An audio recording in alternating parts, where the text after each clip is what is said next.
Most of the stress you encounter is prompted by changes in relationships, difficult situations, and how you handle your own thinking.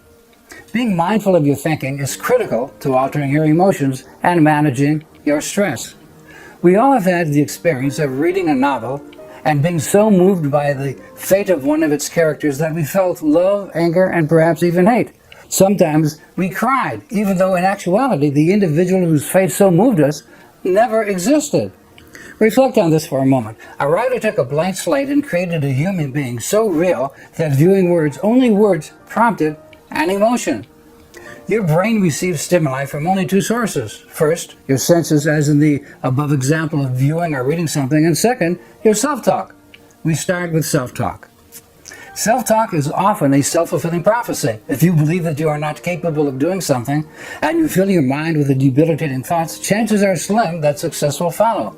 And in contrast, when your self-talk is positive, the body engenders chemical responses that boost self-confidence that enhance your success.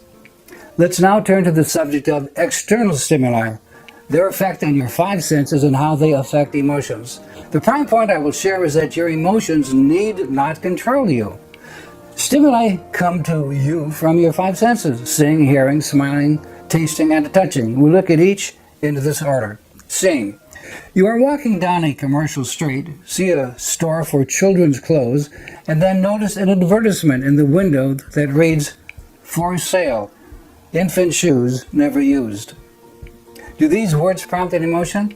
You merely saw a sign, probably made an inference, and an emotion followed. The point is obvious. The act of seeing prompts emotions. Hearing. You are watching a television program. The scene changes and the first thing you hear is humorous music. Just hearing the music sets the mood. The same effect occurs in the brain when the music is sad or has a dancing tempo. As the scene starts, what you heard prompted you to be in an emotional state. Smelling. Do you drink coffee? If you are a coffee drinker and awaken to the aroma of your favorite coffee, how do you feel? That smell, my friend, engenders an emotion. Tasting. Ever eat ice cream on a hot summer day? Ever enjoy popcorn when watching a movie? Ever taste a phenomenal dessert? Would you deny that foods prompt emotions? Touching. Ever kiss someone you love? Ever hold an infant?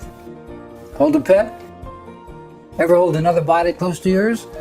The feelings produced by touch are self-evident. As indicated throughout the book, Live Without Stress, How to Enjoy the Journey, the only way to change an emotion is to change thinking, because emotion always follows cognition. With this in mind, here's a little fun I have with myself. When I am seeing or watching something that arouses an emotion, I tell myself that I am merely seeing something. Just the mindfulness of articulating this to myself stops the emotional effect of the scene, which would normally prompt a feeling.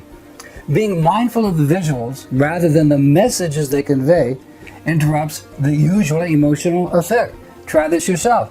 When viewing a television program, become mindful of what you are watching.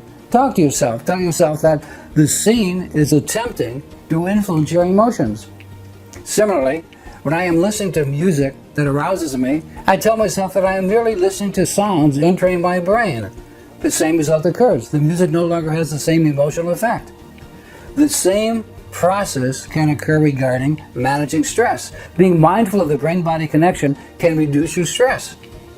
So here's a tip. Since you have the power to change your thinking, you also have the ability to alter your emotions. More insightful tips on how to manage stress and improve relationships are in my book, Live Without Stress, How to Enjoy the Journey. Thanks again for watching and sharing this video. Until next time, live a stress-free life and visit withoutstress.com.